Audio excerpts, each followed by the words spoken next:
Good evening and welcome to Christ Reformed Church. I'd like to thank you for taking some of your precious time to join us this evening. I also want to welcome those who are streaming this event online as well. We're glad that you have joined us. My name is Brian Lee, and I am the pastor of Christ Reformed DC. Three quick buckets of information I want to provide for you. First, we have been in this neighborhood for a few months now. We moved here last summer. And so this is our way of introducing ourselves to Capitol Hill. We moved here from the other side of town. The program that are on your seats has a little bit of background information, so I won't spend a lot of time talking to you about our church. But we do worship on Sunday mornings right here at 10:30 in the morning. We have a couple books at our free book table in the back, our Creeds and Confessions, which is our sort of confessional foundation as a church, and Welcome to a Reformed Church, which describes where we stand in the broad Protestant tradition of Western Christianity. A few logistical points about this evening. We are going to raffle off a number of our guests' books, and you should have received a raffle ticket when you came in. We did this last time. We had Senator Ben Sass with us, and it was amazing how many people lost their tickets. And so have the tickets ready. We're going to do that at the end of the night, and Darryl's been kind enough to sign the books. We thought maybe as a fundraiser we could sell extra tickets if you really wanted to increase your odds, but we're not going there. I want to say a quick word of thanks to Capitol Hill Seventh-day Adventist Church, whom we rent from, and they maintain this beautiful property. We're grateful to be here. Our speaker series has one more event, 2 weeks from tonight. We're going to have Dr. Justin Holcomb, who teaches at Reformed Theological Seminary. He's also an Episcopalian priest and a counselor, and he works a lot with the abused in the church. So he is going to speak about abuse, healing, and the church, and it's a topic that he has a lot of experience with, not only looking at the good, the bad, but the ugly, and helping those heal who have suffered in their homes or in relationships or even in the church as well. So we're looking forward to discussing that topic in a few weeks, and that will be our final of these three events. Turning now to our raffle, as I said, at the end of the night, we'll be calling those numbers out and encourage you to take any information that you would like off our free book table in the back. We'll do our Q&A after Professor Hart presents his message for this evening. So if you do have questions, we'll have some microphones going around, and we hope that you will continue the conversation in dialogue format at that point.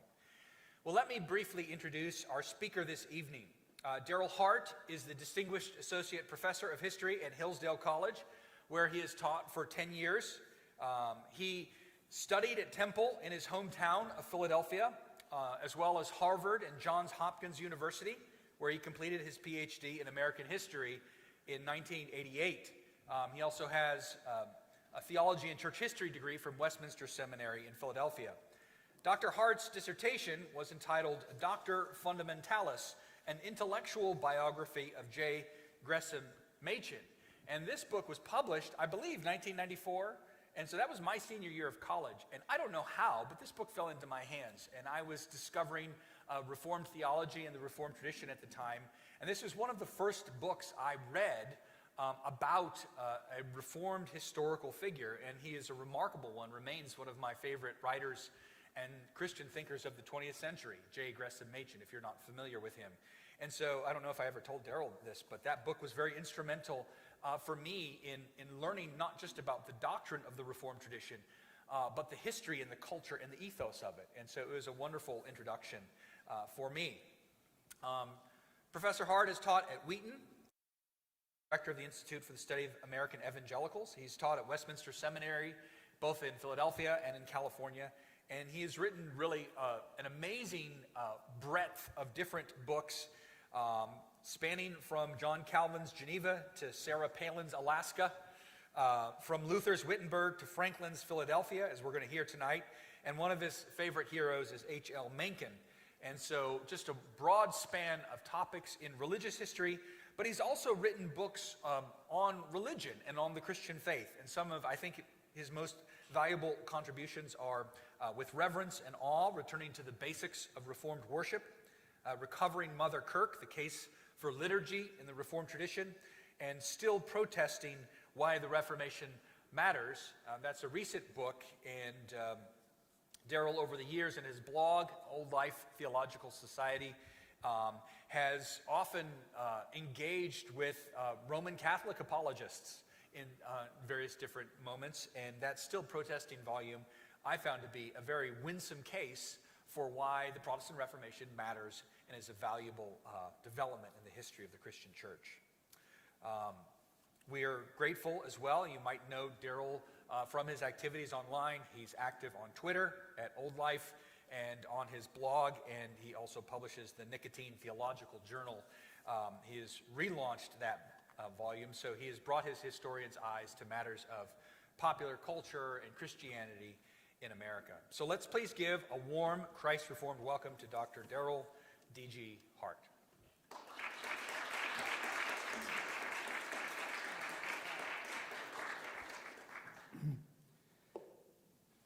I've often said that introductions should be done by spouses. What would they sound like then? So it's really good to be back on the East Coast and be reminded of Machen and Mencken. And so you see the lanyard here with the Maryland flag. I am quite attached to the city in many respects. So we're not too far away from Baltimore, so it's good to be here. So do I have a clicker, or do I need to Just prompt with your voice and okay. magically happen.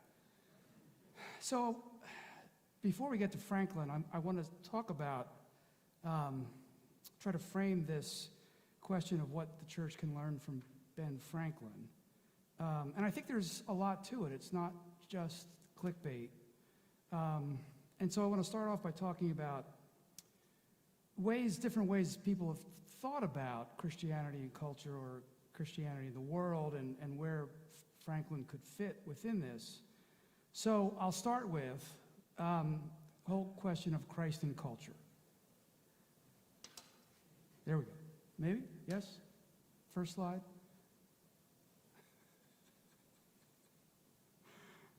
Am I doing? There it is. There it is. It's very small. I'm not good at PowerPoint, as you can tell, but it saves trees by having some things up here instead of handouts. So these are the 5 options. H. Richard Niebuhr, if you haven't heard of him, the brother of Reinhold Niebuhr, probably smarter than Reinhold, but not as famous.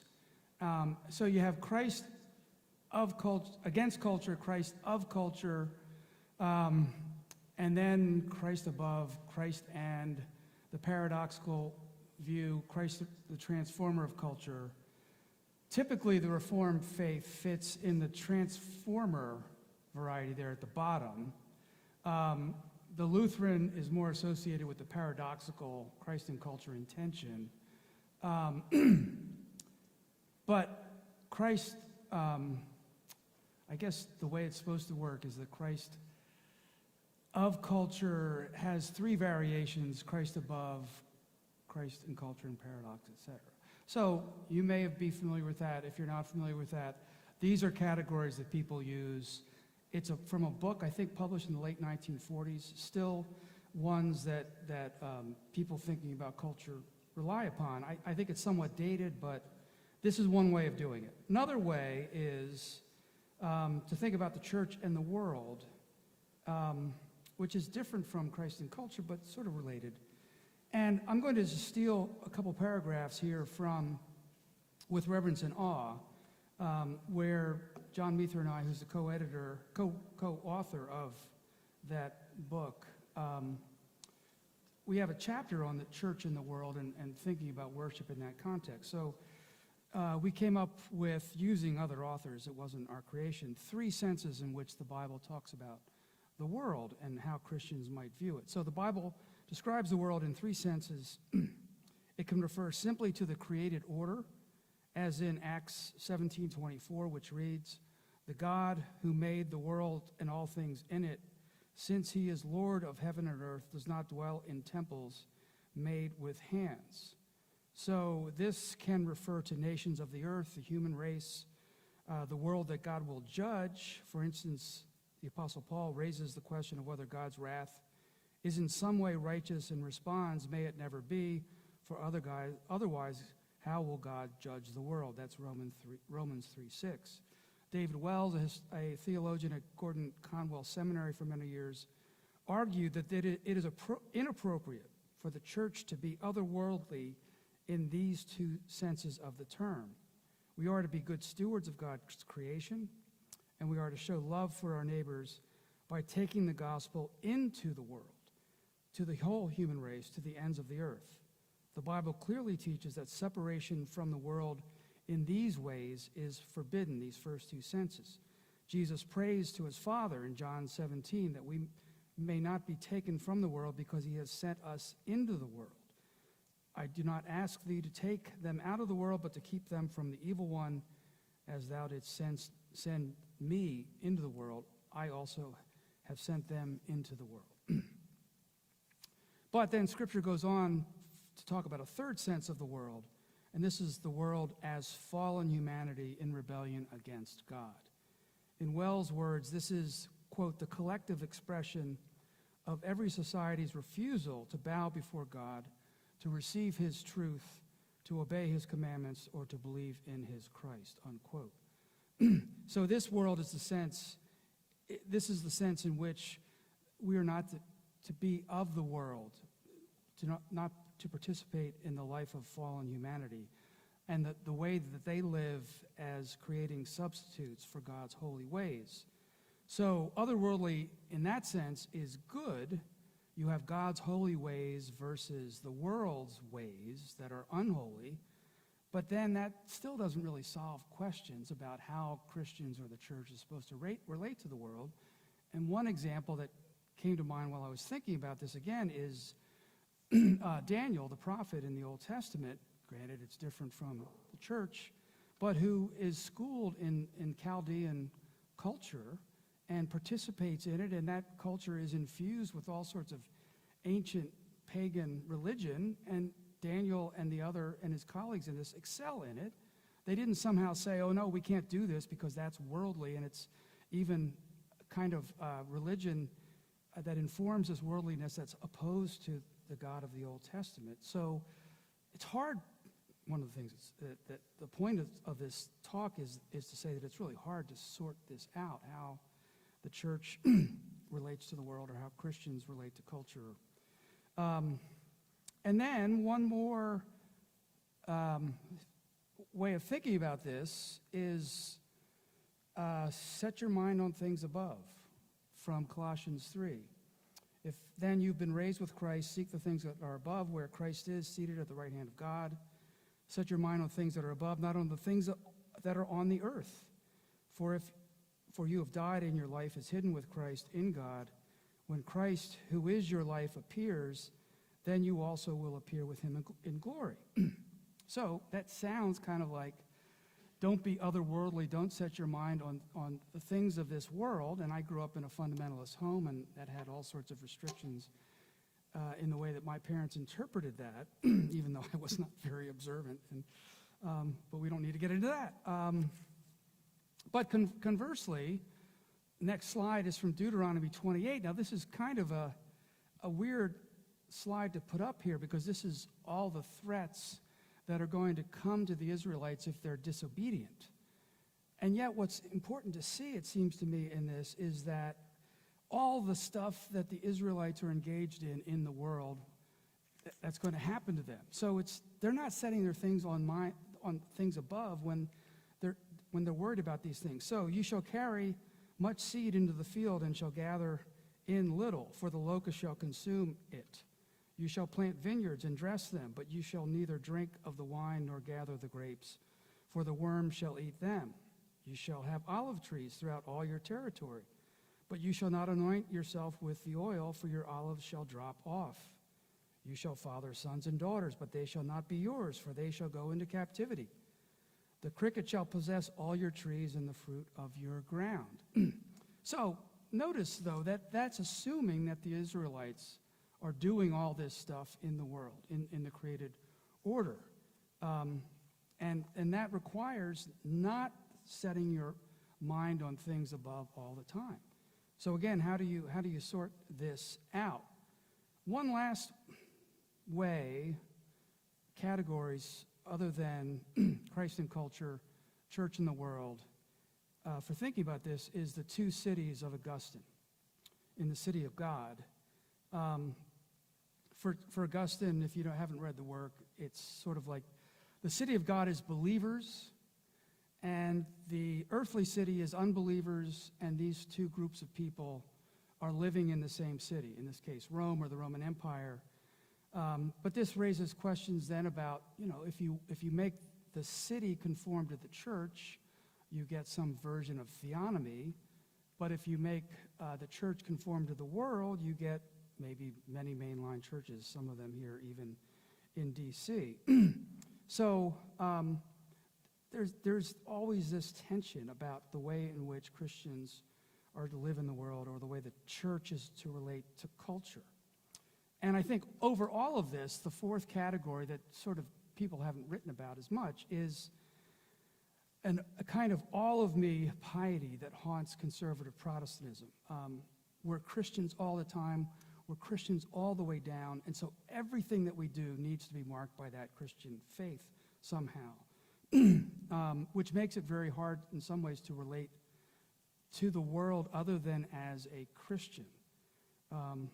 So those are some ways of trying to frame this. I guess one last point concerns, maybe somewhat different but maybe related, goes to the relationship between church and state.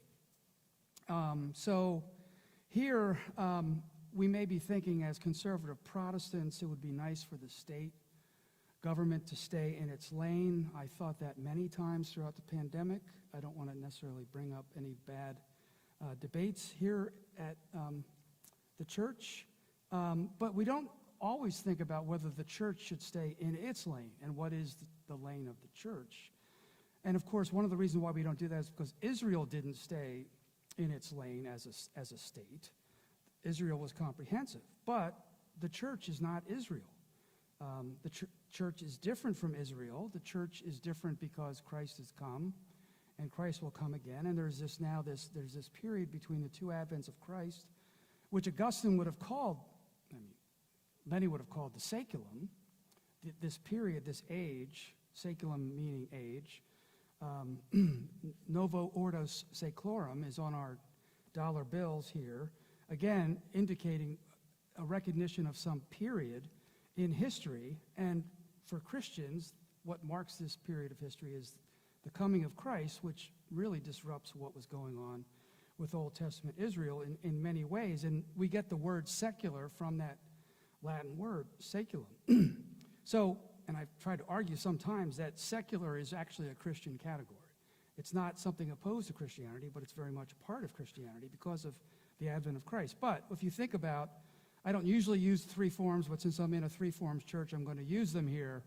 So, and I think it'll still help me make my point. I usually use the Westminster Confession and Catechisms, but we see here classic Reformed Protestant, magisterial Protestant, meaning that the Protestants relied on the magistrates to execute the reforms in the church. We believe that because of the depravity of mankind, I can read from my text too, our gracious God has ordained kings, princes, and civil officers. He wants the world to be governed by laws and policies in order that the licentiousness of men be restrained and that everything be conducted among them in good order. For that purpose he has placed the sword in the hand of the government to punish wrongdoers and to protect those who do what is good. Their task of restraining and sustaining is not limited to the public order, but includes the protection of the church and its ministry in order that the kingdom of Christ may come.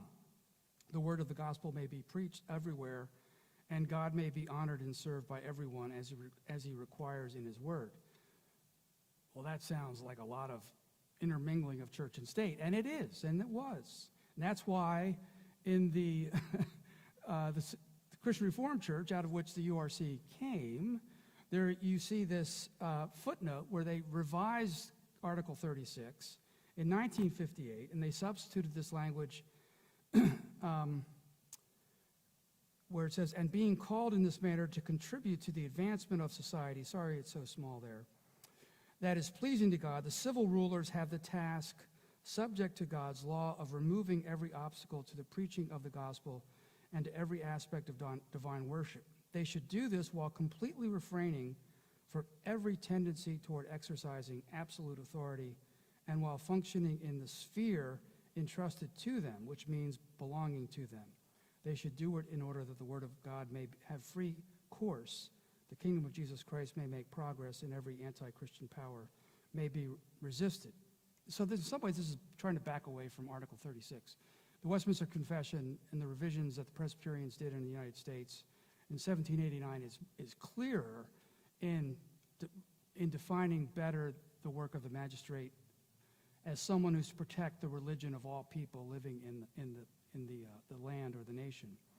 But still here you see him moving away from that. But notice what the magistrate is doing here is to restrain evil and to promote the good, but this is not a redemptive activity. When you want to think about redemptive activity, you go to the next slide, which is Article 29, one way of thinking about it anyway. When you look for the marks of the church, the true gospel is to be recognized by the following marks. It practices the pure preaching of the gospel. It maintains a pure administration of the sacraments as Christ instituted them. It exercises church discipline for correcting and punishing sins. In short, it governs itself according to the pure word of God, rejecting all things contrary to it and regarding Jesus Christ as the only head. Hereby the true church can certainly be known, and no one has a right to separate from it. And so then this goes on to talk about the marks of the Christian, and it's the marks of the church. I'm not going to read all this, but it's the marks of the church that produce the marks of the Christian in part, the means of grace, word, sacrament, and prayer that do this, and worship. So the point here being that this work is very different from the state. You don't have any of the language here that we see associated with the magistrate. The work of the church is redemptive. The work of the state is in the created order or is civil. So that may be another way of trying to sort some of this out, in addition to Christ and culture, church in the world, etc. So this is a long-winded way perhaps of getting finally to what we can learn from Ben Franklin on these matters. First of all, kind of a basic overview. Franklin was born 1706, died 1790. I'm pretty sure that's the case. He was born in Boston to a Puritan family, pretty devout. They went to South Church in Boston. Philadelphia, at the age of 16, he escaped his indentured service to his brother, who was was a printer and was also printing a newspaper, to escape to Philadelphia. By the age of 23, after a stint in London, trying to figure things out, he came back to Philadelphia and established a printing shop. And within 19 years, he was successful enough to retire. And after that, after 1748 and beyond, he became a public figure. He worked for the Assembly in Philadelphia, then eventually he became a diplomat and spent, maybe 20 of the last years of his life, after 1760 or so, going back and forth to London or Paris, trying to negotiate for the sake of the colonies with the British Empire, and then trying to secure French assistance for the American Revolution. So that's just a little background, but I want to start off by talking about his work, and this comes from the book, but his work as a printer and publisher. We know Franklin, almost said Mencken. I've been teaching about Mencken this semester.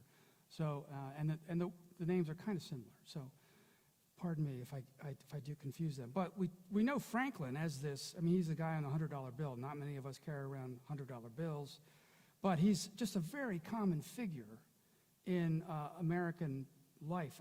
The statues and portraits of him all over the place are astounding. But we don't really know a whole lot about how he made his way. And it really is a rags to riches story. So I'll read a few paragraphs from a chapter about his work as a printer and publisher. If Franklin had only been a printer, he still would have led a remarkable life. As his biographer J.A. Leo LeMay put it, no printer before Franklin built what might be considered a major vertical business empire.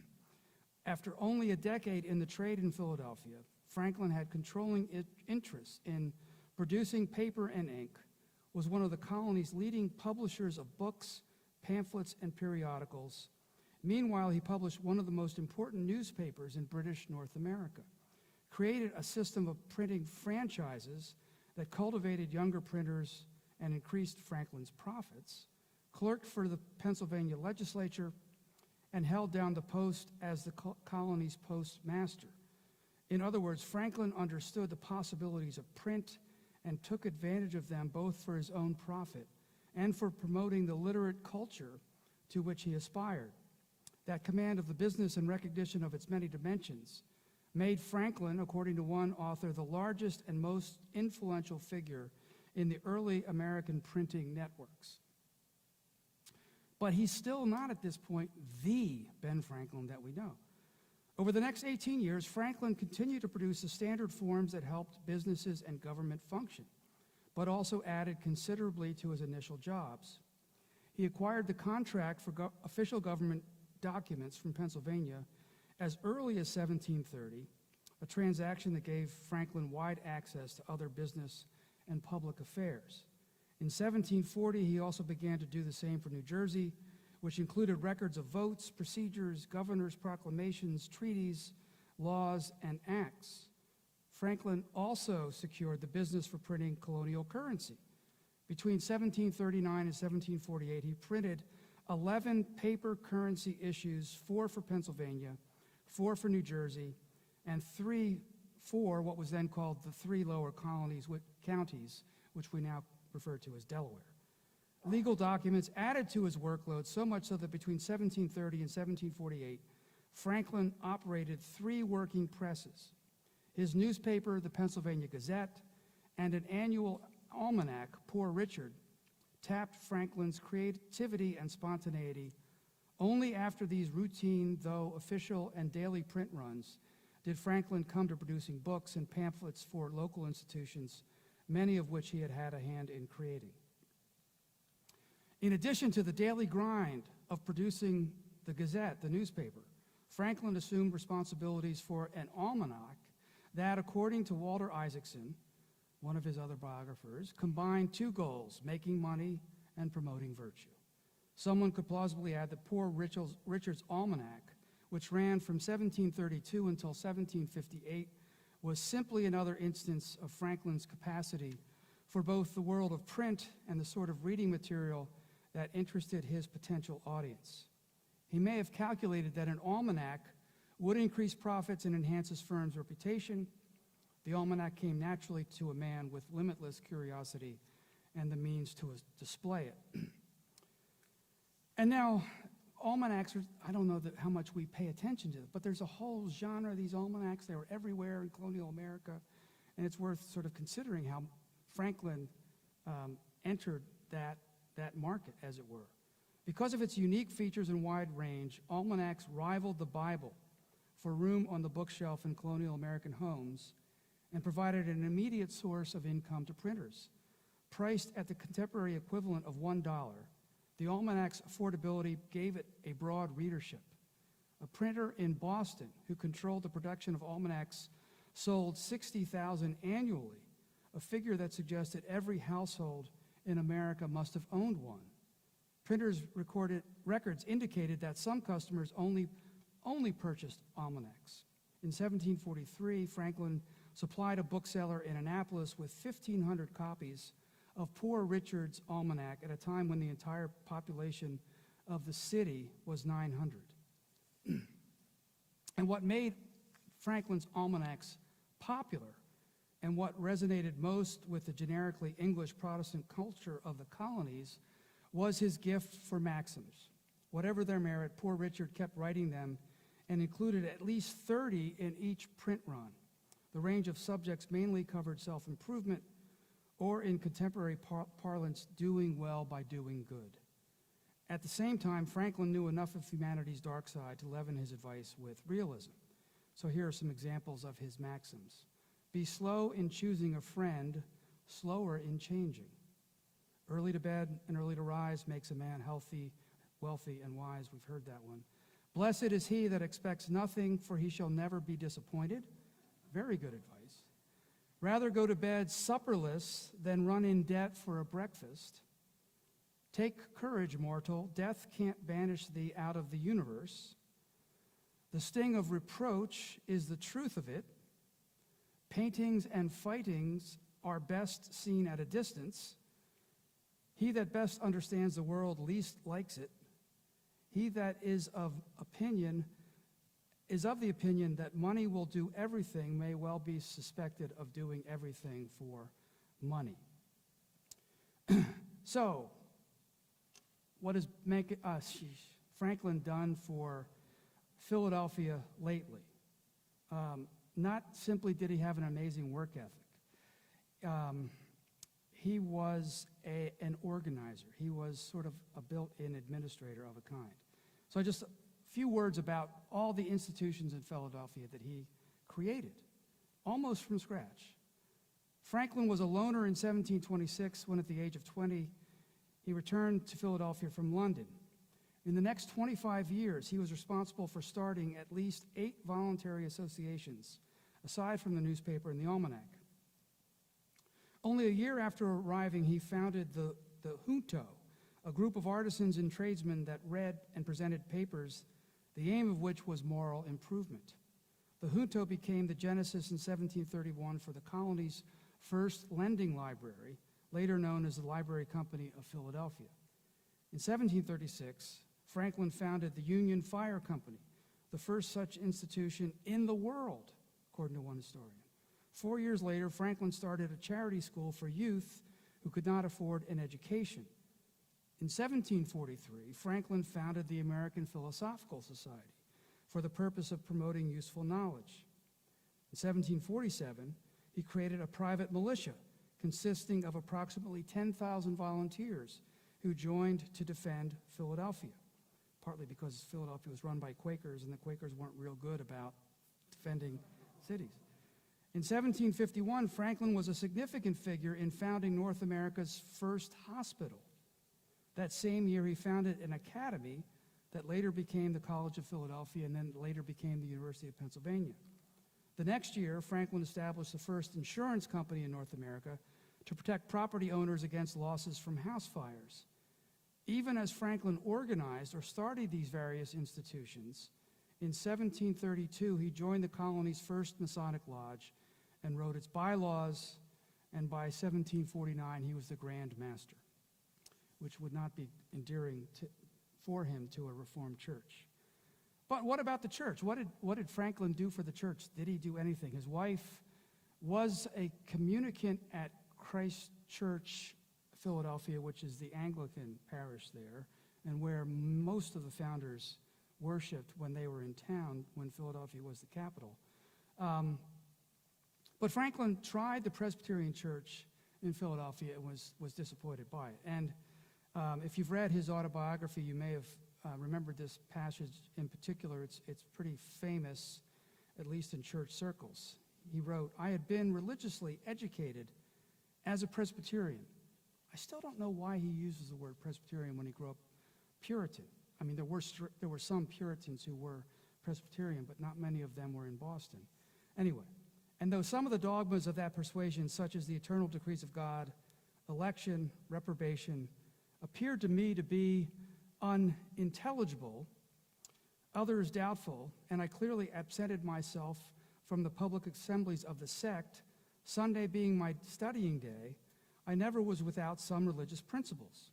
I never doubted, and this is basically Franklin's creed, for instance, the existence of the deity, that he made the world and governed it by his providence, that the most acceptable service of God was the doing good to man, that our souls are immortal, and that all crime will be punished and virtue rewarded either here or hereafter.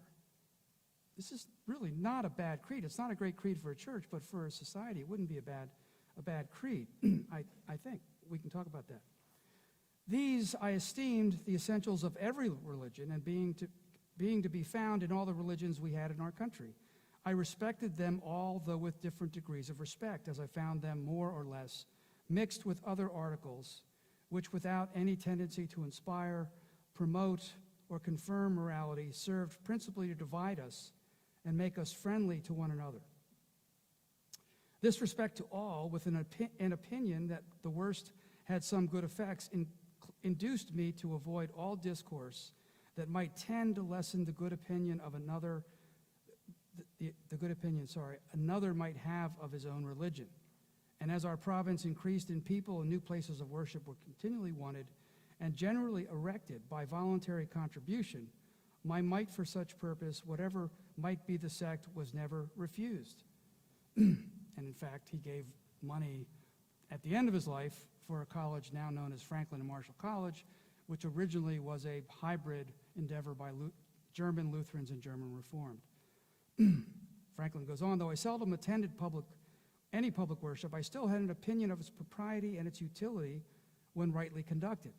And I regularly paid my annual subscription for the support of the only Presbyterian minister or meeting we had in Philadelphia. He used to visit me sometimes as a friend and admonished me to attend his administrations. And I was now and then prevailed on to do so once for 5 Sundays successively. He had been, in my opinion, a good preacher. Perhaps had he been that, I might have continued, notwithstanding the occasion I had for the Sunday's leisure in my course of study. But his discourses were chiefly either polemic arguments or explications of the particular doctrines of our sect, and were all to me very dry, uninteresting, and unedifying, since not a single moral principle was inculcated or enforced, their aim seeming to be rather to make us Presbyterians than good citizens. So there's the key. Does it make you a good citizen, or does it make you a member of a church? At length, he goes on, he took for his text that verse of the 4th chapter of Philippians, finally, brethren, whatsoever things are true, honest, just, pure, lovely, or of good report, if there be any virtue or any praise, think on these things. And I imagined in a sermon on such a text, we might not miss having some morality. But he confined himself to 5 points only, as meant by the apostle, vis-a-vis, 1, keeping holy the Sabbath day, 2, being diligent in reading the Holy Scriptures, 3, attending duly to the public worship, 4, partaking of the sacrament, 5, paying a due respect to God's ministers. These might be all good things, but as they were not the kind of good things that I expected from the text, I despaired of ever meeting with them from any other, was disgusted, and attended his preaching no more. I had some years before composed a little liturgy or form of prayer for my own private use, entitled Articles of Belief and Acts of Religion. I returned to the use of this and went no more to public assemblies. My conduct might be blamable, but I leave it without attempting further to excuse it. He didn't quit going to church. He sometimes went with his wife, Deborah, and their daughter Sally, and they're all buried in the cemetery of Christ Church there in Philadelphia. But still, he didn't go to Presbyterian church anymore. What's curious about this, I think Franklin's still working with a Christendom model. He's thinking that the church needs to pitch in and promote the common good of the government and the society, so that to make a good society, you'll also make it a godly society, and vice versa. He's not making any kind of distinction, say, that Augustine would try to make in City of God, or even that the Reformers, even at the time of the Reformation, talking about the differences between the magistrate and the church. He's not really making those as well. So, in conclusion, so it's kind of a long conclusion, so don't get too excited. Here's what I'm trying to get to, is what Ben Franklin knew, but maybe the church didn't know, and the question for us is whether we know this. But it's related to another point, and this is going to be from the book in part, which is, did Franklin sow the seeds of the West's destruction? and contemporary debates about liberalism in America or neoliberalism in the economy. And it's coming from the NatCon, nationalist conservatives. In part, it's also coming from integralists in the Roman Catholic world who are thinking that Lockean liberalism has just completely run out of steam, and it would be easy to put Franklin in the mix so that Franklin's views of industry and capitalism and making money, et cetera, leads to a kind of individualism and atomized set of people in society, and it really kind of can't sustain itself. That's one way of thinking about Franklin, and I try to answer that somewhat in the conclusion. So, this is from the book. To defend his way of wealth, one of the texts he wrote about the importance of how to make money and how to use it, and he was very generous, I would argue, and he was also very frugal. He objected when his wife bought a China bowl. I mean, came from China, literally. He thought that was a little extravagant.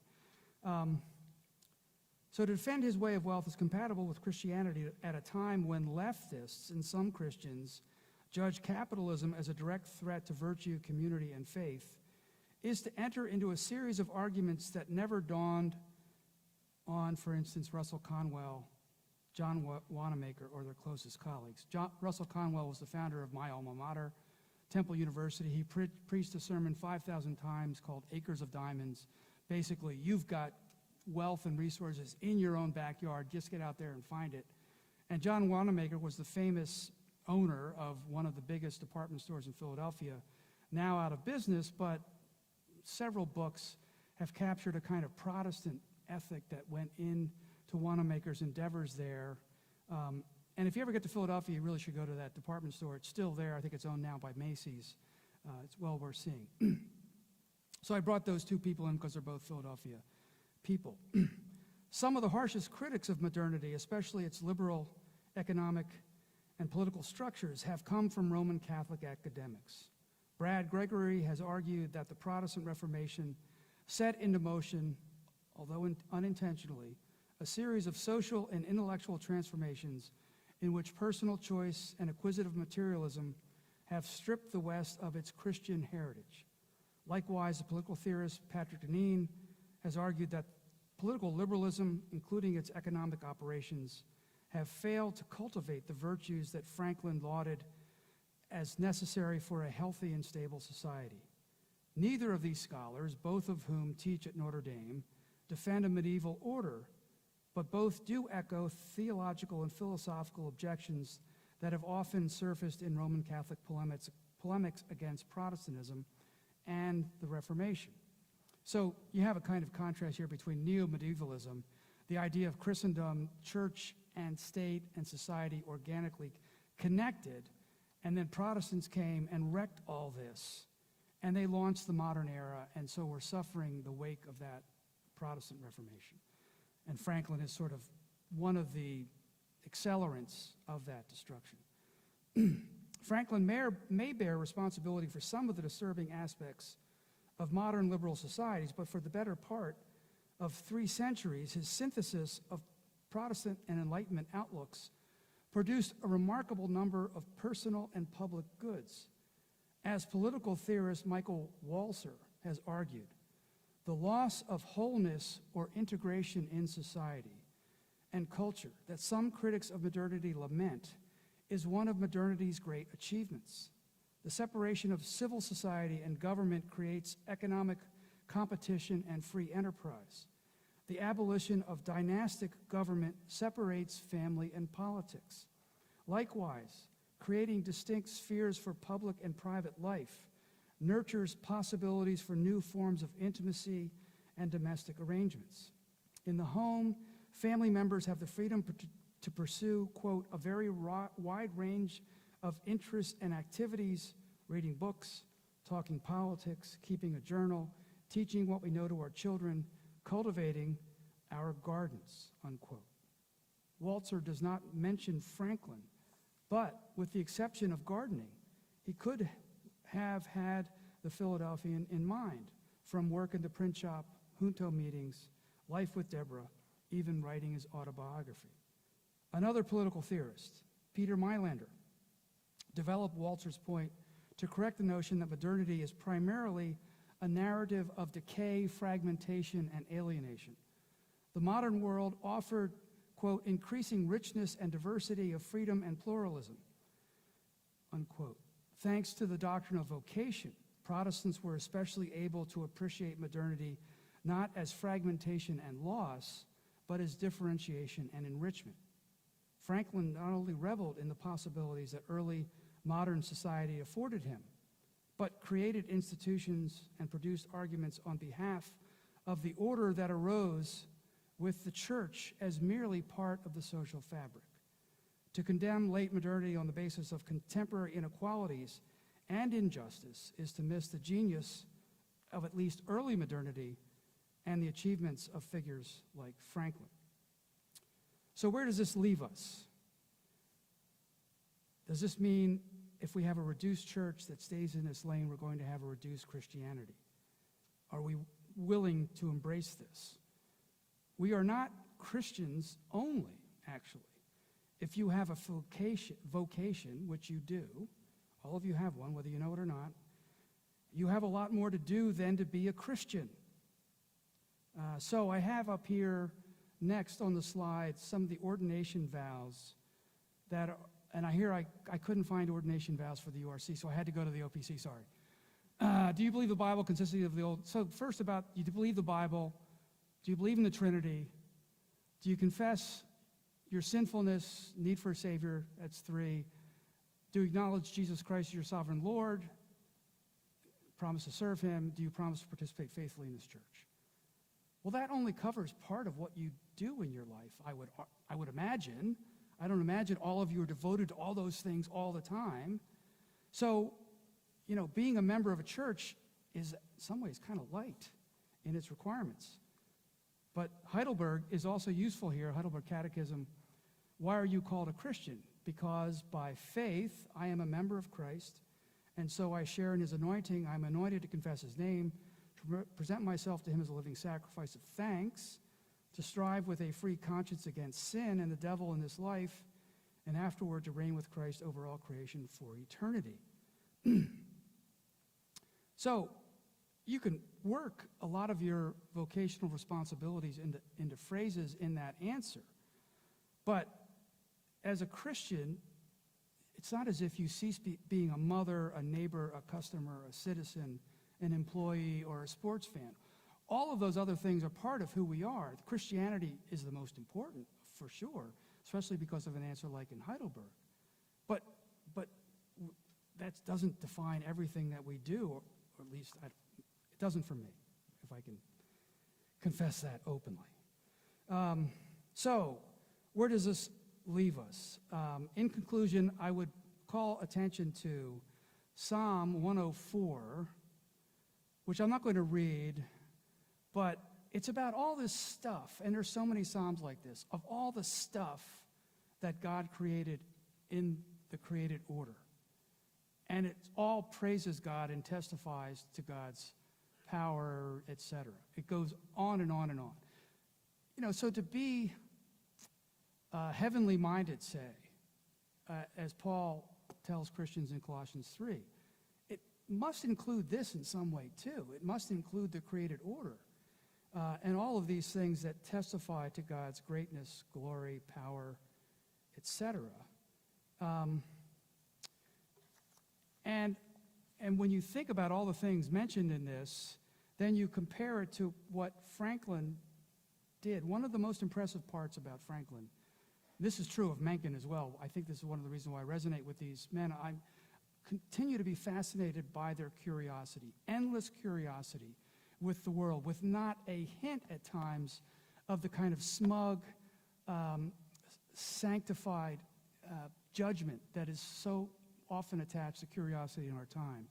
So if I can get to the next slide, I think I have another part of the book here. Franklin's contemporaries, perhaps they were as curious about the natural world as he was and simply did not leave behind a record of their observations. But from early on, the printer and future diplomat displayed a fascination with his surroundings.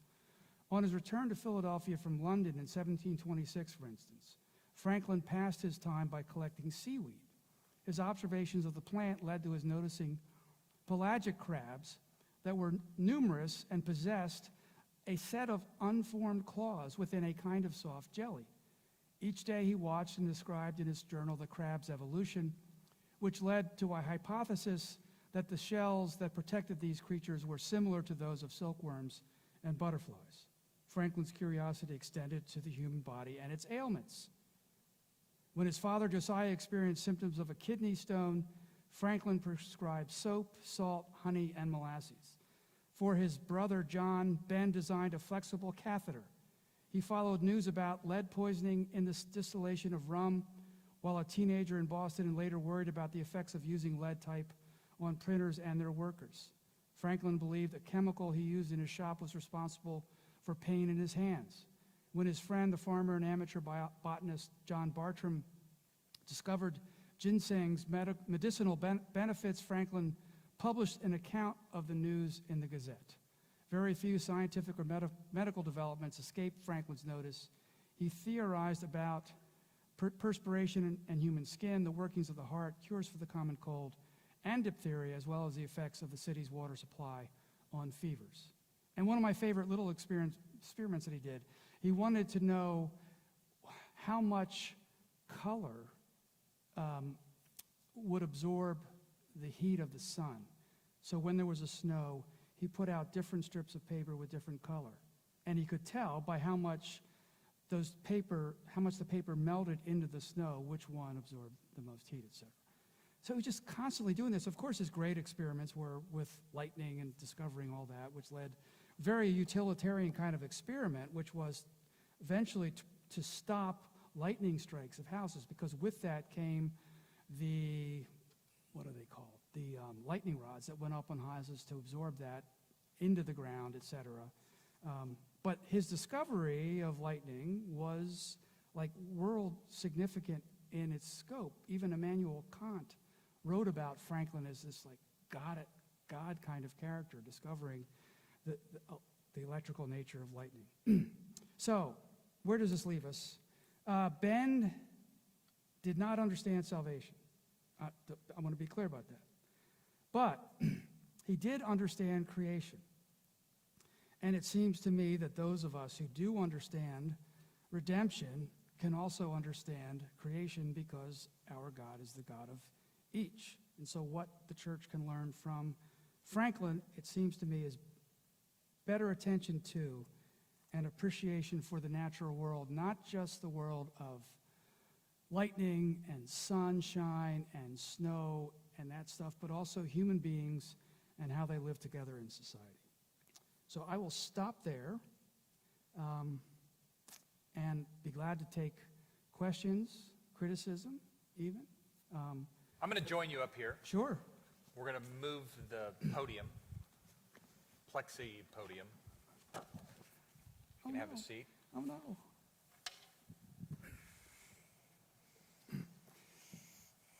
I was so much feeling like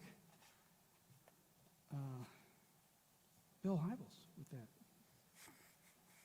Sorry. It's a reference that many people probably don't get. Thank you. Did he do the fish and visitors both stink after 3 days too? Was that a Franklin maxim? No, I think it was Johnson, Samuel Johnson. Really? Yeah. I have a children's book at home. It described that to Franklin. Really? Yeah. I mean, it's not my children's book. It was my daughter's children's book. No, I'm pretty sure that's Johnson. And my source for that is Whit Stillman's movie Barcelona, where he does, which is based upon a cousin visiting his cousin in Barcelona. And the line comes up and it's a tribute. Anyway.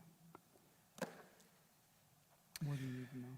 Okay, well, we are going to open it up for questions now, and if we don't have any forthcoming, I will conjure some from the ether. Do you have it set up so we can get questions from online? It could happen. It has happened before. So, Do you think there is something in the appreciation of the natural world, do you think there is something that has to do with the passage of the centuries between now and the 18th century in which Franklin lived? Was there a different kind of wonder that has in some ways been lost? We obviously have a huge fascination with the technological world and all sorts of discovery in that realm, but maybe more like looking at crabs in the seaweed, a more patently accessible. I'm just thinking of the natural philosophers of the 18th century, Right. who were just so, the encyclopedic impulse, just sort of almanac-like, right? Of recording, counting. You think of the kinds of things that Washington kept track of, right, in his journal, his logs. I think for nature, that's probably right. And modernity has removed us from nature. Don't want to sound like Ken Myers now on the Mars Hill Audio Journal.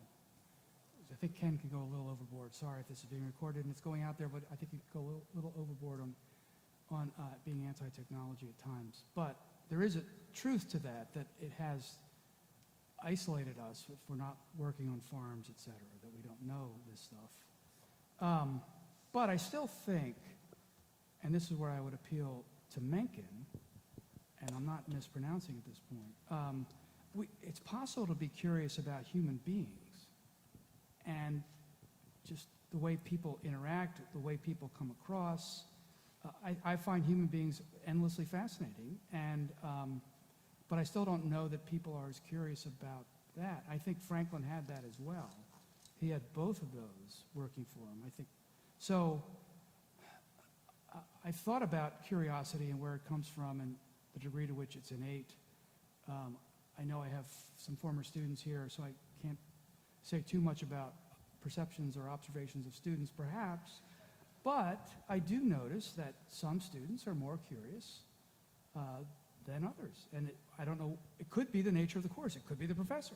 I get all that, but still, there's something, I don't know if we're born with it or a parent had it and you observed it. So I still think that's there, irrespective of technological changes. Can you reflect a little bit? I think you have a cleverly titled chapter, Young, Restless, and Deist. Is that it? Yeah. In your Franklin book, how could Franklin have, in such short order from his Puritan upbringing, have sort of lost any sense for the significance of the redemptive doctrines of Scripture, such that he would look at the value of Christianity exclusively as fashioning one a good citizen? Yeah. I don't have a good answer for that, but my hunch, and some informed hunch, is that Puritanism was a broad spectrum of English Protestantism between, say, the 1590s, although you could probably date it earlier than that, and then into the American colonies, into the 18th century at least. And you have people who are Puritans, everyone from John Owen to John Milton to some of the other names are escaping me, but even someone perhaps like Ben Franklin. Quakerism emerges in some ways out of Puritanism during the very turbulent times of the Civil Wars and the interregnum in England, 1640s, 1650s. So, outside the established Church of England, you have, Baptists also come out of that. You have just a variety of views, and some, eventually Unitarianism comes out as well. And so Mencken, Franklin's dabbling with deism as a 20-year-old in London, I think was his just blowing off steam as a young guy, trying to, he was hanging out in coffee shops in London as he was working in a printer shop there. And I think he was kind of rubbing shoulders with some of the intellectuals in London. So I think he just got a little bit out there over his skis. The dissertation he wrote about deism, he destroyed all the copies. He was kind of embarrassed by it eventually. And I can't remember exactly how we put together what he wrote in it. Maybe one copy has been preserved. But again, I chalk it up to youthful. He read a ton. He just read everything, so he was trying to show off. But he did. I mean, he may have held on to some of that over the course of his life, but it wasn't nearly as pronounced. And I think, in part maybe because he felt if he were going to be a good businessman, he needed to seem somewhat orthodox. He maybe had to clean up his beliefs in some way. But. So I have a question about, Franklin seems uninterested in being a good Presbyterian, but apparently he was a pretty good Mason. and my limited visits to, just one, to the George Washington Masonic Temple in Alexandria, there are a fair number of pretty abstract, odd Masonic doctrines. Yeah. It seems like a little bit of it was being a Mason. I don't know that much about Freemasonry in the early colonial period, but you said he started the first Masonic temple in Pennsylvania? I don't know that he started. He was the first Grand Master. Was the first Grand Master. Yeah. So how was that a club he could join but not a church? Just purely Right. practical in its orientation? Was that the way his mind was working?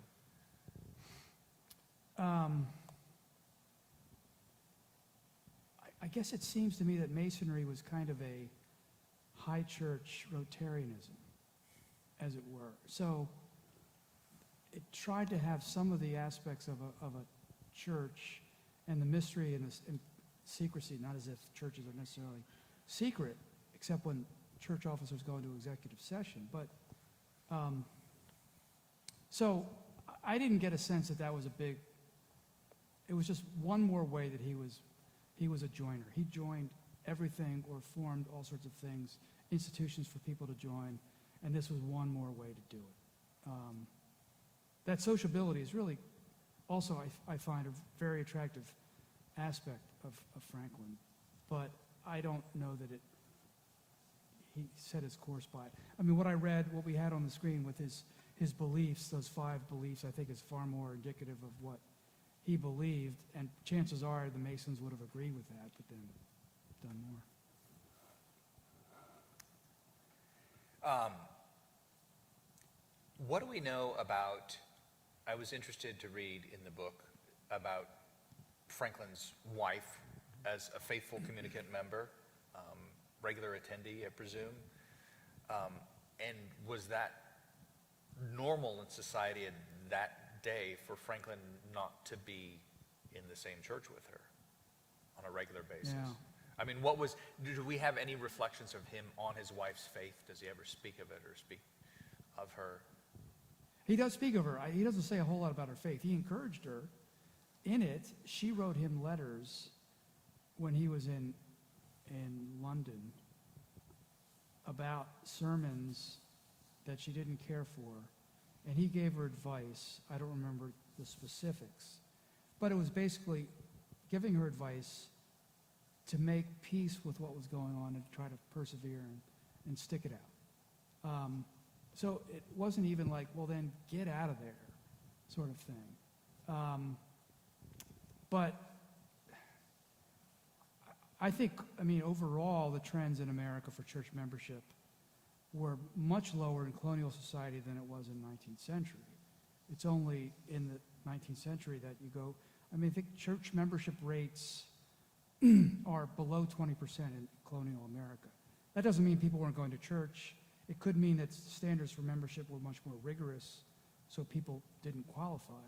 But it's also the case that there was just a lot of non-Orthodox stuff out there, too, and Franklin would be evidence of that. So I think his standing as a public figure, and he had to work with, Presbyterians, Anglicans, Quakers, some Lutherans in a very interdenominational setting like Pennsylvania. I don't think he would have prospered the way he did had he been unusual in that way. He was not a Thomas Paine kind of figure. So, another pivot. Your title of your talk, What Can the Church Learn from Ben Franklin? What advice do you have for the church? Is there a way in which the church can, as an institution, obviously, inculcate the kind of curiosity and appreciation in the world outside, as you talk about the sort of reduced vision of the church? Let's say the church does stay in its lane. How can the church facilitate or cultivate within its membership a world-embracing vision sort of more akin to what Franklin had? My first instinct is to say, don't spiritualize everything. But of course you want to spiritualize everything because that's what the church does. That's the church's lane. But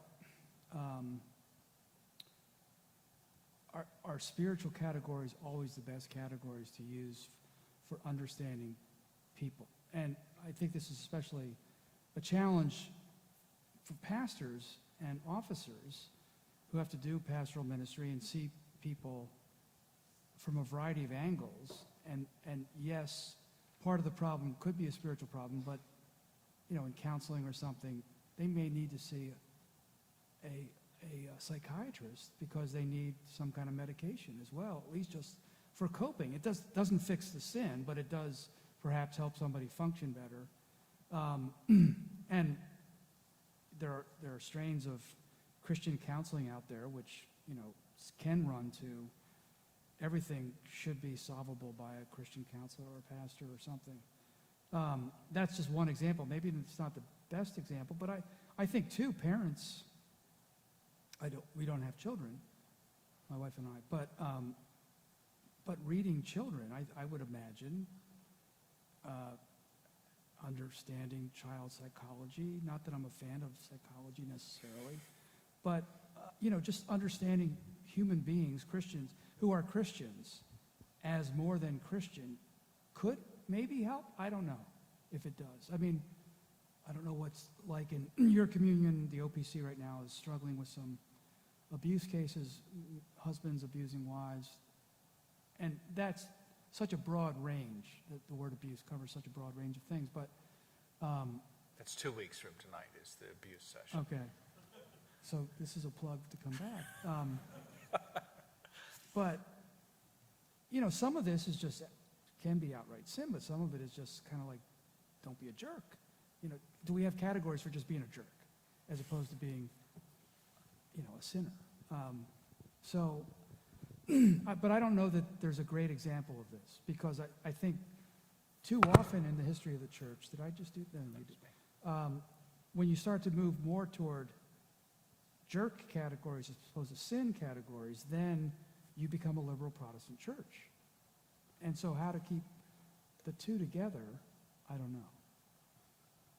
So, our mutual friend Bob Godfrey, you might have heard, is doing a Sunday school class at Escondido, the end of Christendom. And you mentioned that Franklin was still working with the Christendom model. Right. So to take off your historian hat and maybe put on your prognosticator hat, clearly Franklin operated in a milieu where churches were being built and planted, and the institution of the church was a given, and it wasn't going away. But we're in a different setting where the church is going to be, the topic of this series is who needs the church in a post-Christian world. The church will be increasingly not ordinary, but bizarre, unusual, outside of the ordinary experience of most of our neighbors in the world. What are the particular challenges that we face as Christians, as a church, as we enter this new season as living as a corporate body of believers in the North American context? What are the challenges that say, Right. my daughter who's a freshman in high school is going to face when 30 or 40 years and when she's my age? Well, I mean, the whole LGBTQ plus phenomenon is a huge challenge. And I'm not trying to, do clickbait there. I mean, I'm not trying to work people up about that. I think I actually kind of bought Andrew Sullivan's argument for gay marriage, that gay marriage was a good thing, especially for gay men, because gay men needed to be domesticated. And so having them committed in a relationship, as opposed to cruising out in bars, was a good thing for gay men. And I sort of bought that. That's not the way it played in the courts or in President Obama's speech about it, as one more chapter in the ongoing breakthroughs of liberty and progress. But trans is just a whole nother phenomenon that I don't know where that's going to go. But, I mean, so part of it is how can churches help parents rear children and negotiate different spaces that children occupy. And, again, the church staying in its lane, and but also parents having very different understandings of some of these things. It's hard to negotiate different parents and what they think is best for their children. But the church does need to, first of all, care for its own, obviously. But then how does it evangelize? How does it relate to the wider world? How does it present itself in a way that might open the doors to other people? I think we haven't had a church growth strategy for this moment. I mean, Aaron Wrenn, who's a guy who edits something called the American Reformer, an online publication, but he used to be at Manhattan Institute. He used to be a consultant for business, for different companies.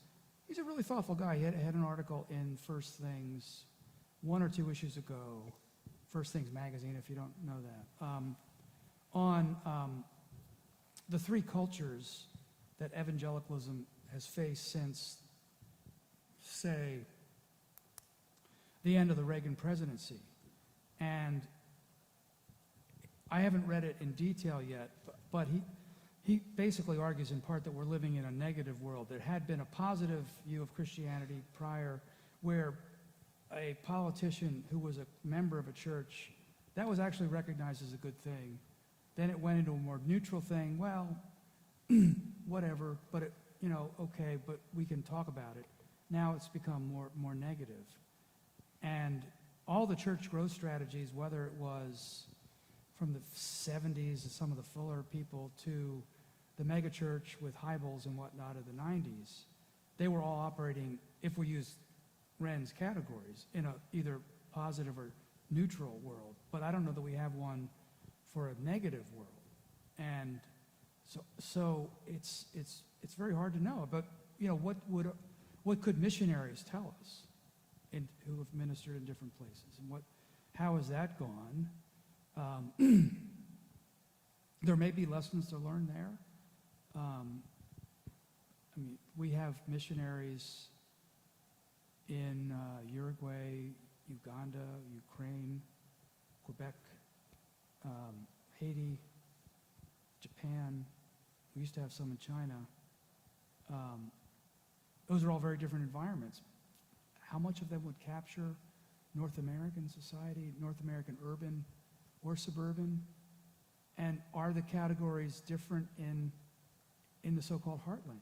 I mean, Tim Carney's book, I need to read, guy who's, isn't he at the, Ken, is he at the Times? Tim Carney? Okay.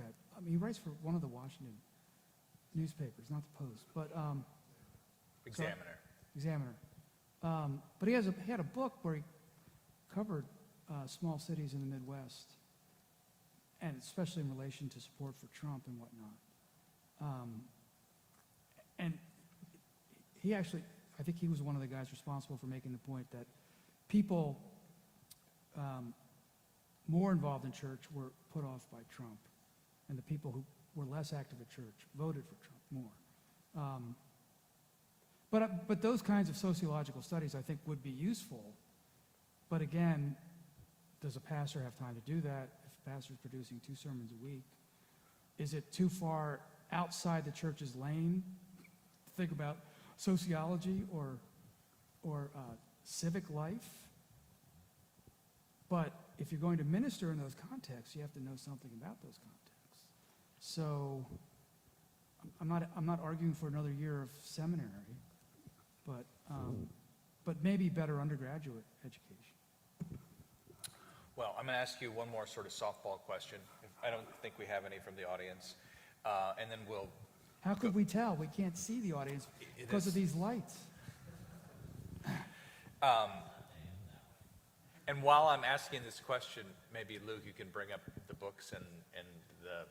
But before you ask that question, did you get these speakers? Did they get the speakers from the Bible Museum? Because the M at the Bible Museum seems similar to the M on these speakers, but I don't think they're biblical speakers. Okay. What was your biggest surprise in the Franklin Project, in the autobiography? You sort of mentioned that you kind of grew up around him in the city of Philadelphia. We were going to put you up in the Trump Hotel because, you know, there is a statue of Franklin there, and you do talk about all of it, but that was a little beyond the price range of that we were able to. What was your biggest surprise in this book and lesson that you sort of And that is take a softball. But I think it was to know Franklin as a human being as opposed to the guy in the portrait or the guy in the statue or the guy who has these clever maxims you see quoted here and there.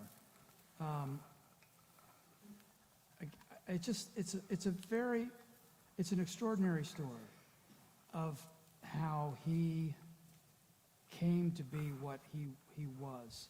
He really did work his tail off. I can't believe how hard he worked. And he could have a good time. He was not a drinker. But he could still have a good time, and he liked to flirt with the ladies, etc. So it wasn't as if he was a John Calvin type, always dutiful, whatnot. But to see the man in a much, what are some of the cliches for, 3D or high density or something, that was part of the fun of it. And is that the secret of his success, how hard he worked? I think so. He was driven. Yeah. I mean, I think probably had a lot of luck or providence, depending on your perspective. But, and he also came at a time when a lot of these institutions, even the printing business, was not as established. I mean, this was a very fluid society, 18th century colonial America. People were still making up a lot of stuff as they went. So he had an opportunity in ways that if he had been born 80 years later, he wouldn't have had. But he certainly seems to have taken advantage of every single opportunity. And he created a lot.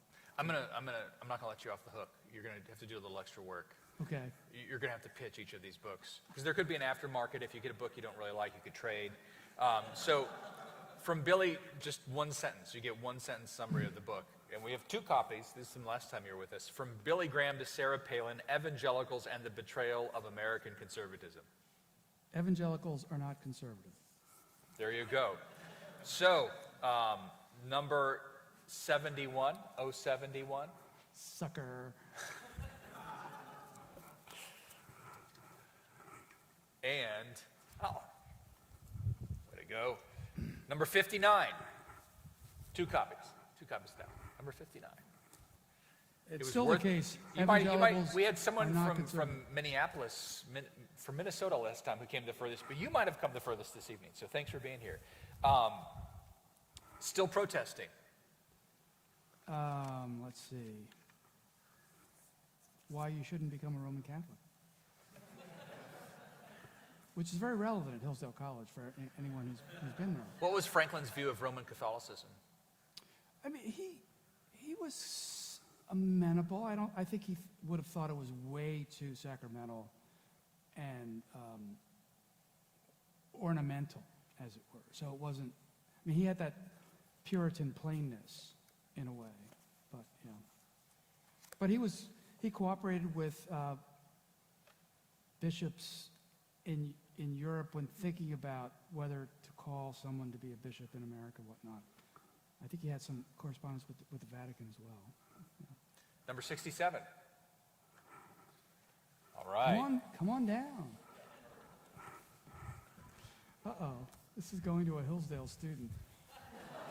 You might have to put that in a brown paper bag, Joe, when you get back to campus. This is the book you've just been Yeah? talking about. What can you learn about Franklin in this book that you can't learn in any other book about Franklin?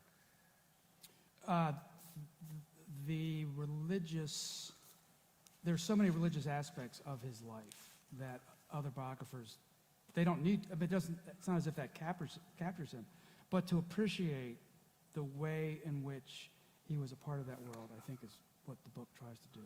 Okay. I tried to do. Number 70. 70, there we go. Secular faith. Why Christianity favors the separation of church and state. Anne Rice endorsed it on Amazon. She did. Number 72.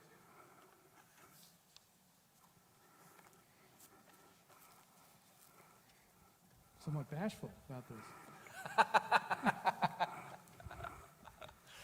Okay. Calvinism, a history. Let me just say, by the way, we're talking Cornell University Press, Yale University Press, Oxford University Press. You've kind of made the tour of all major significant academic presses. Calvinism, history. It was maybe the most fun I had writing a book. To see Calvinism, how it spread from Europe at the time of the Reformation around the world in some respects, although it's mainly about Europe and North America. But I think some people will be disappointed because they want to read about their particular tribe, their denomination or communion, and they may only get 10 pages and have to put up with all these other Presbyterians or Reformed groups from Poland or Canada or wherever. So, but it's still useful to me to sort of to follow certain lines of historical development. That Presbyterianism didn't begin in 1936 with the OPC, believe it or not. I once read an 18th century catechetical history of the Reformed churches. To your point about spreading around the world and the encyclopedic sort of impulse, this was written in the 18th century, and it was mind-boggling how many Reformed catechisms were produced, hundreds and hundreds and hundreds of them just across Europe and to the extent of how, if you want to tell every story, they get very short little paragraphs. 4066 wins Calvinism. So, look at that. We have a fist pump. All right, Dan. American Catholic, the politics of faith during the Cold War. This is the back of JFK's head, right? Yes, this is why you should appreciate Roman Catholics. I mean, I think, Roman Catholics are good conservatives, and we could learn a lot from them about being conservative, actually, politically. So. All right, number 69. This is your last book, and then we're going to give away a few Ben Sass books that he left behind. Not left behind, but he left behind. With reverence and awe, returning to the basics of Reformed worship? Oh, I was going to Yeah, say, yeah, you got to pitch the book. it's been translated into Chinese. It really has, without the author's permission. But So you're... A someone- lot of things have probably been translated into Chinese without permission. A grandparent of a student at Hillsdale came to my office and talked about efforts he had made in translating this into Chinese. So there.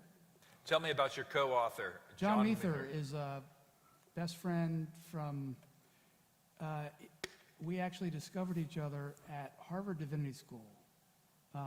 He was working in the library there, completing a library science degree, and I was starting out as a student, and I was reading, in the basement I was reading Kuyper's lectures on Calvinism, which is sort of funny for people who know how much I don't like Kuyperianism or Neo-Calvinism.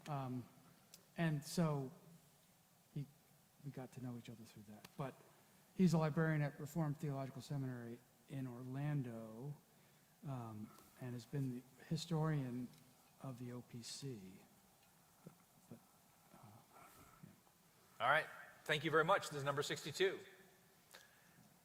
All right. And last two books here, Ben Sass, Them, Why We Hate Each Other and How to Heal. Number 64. Any claimants on the Sass? Oh, there you go. You know, I forgot to say that it's really quite fitting that I came second after Ben, because people don't know this, but he was named for Benjamin Franklin. No, I don't know.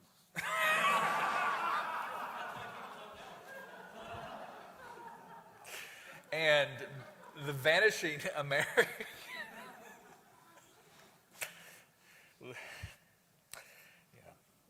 the Vanishing American Adult, our You can coming tell of... him I said that. I will. Okay.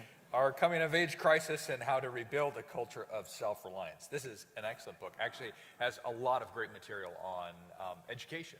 And this would be Ben Franklin-like. I think, no, I'm serious. It's true. Yeah. Number 56. 56?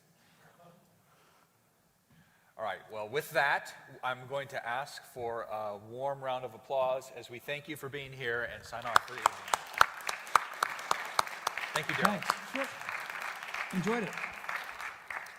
Feel free to make yourself at home with our reception, and thank you again for coming out to Christ Reformed Church, and hope you'll join us in a couple of weeks as we have Justin Holcomb.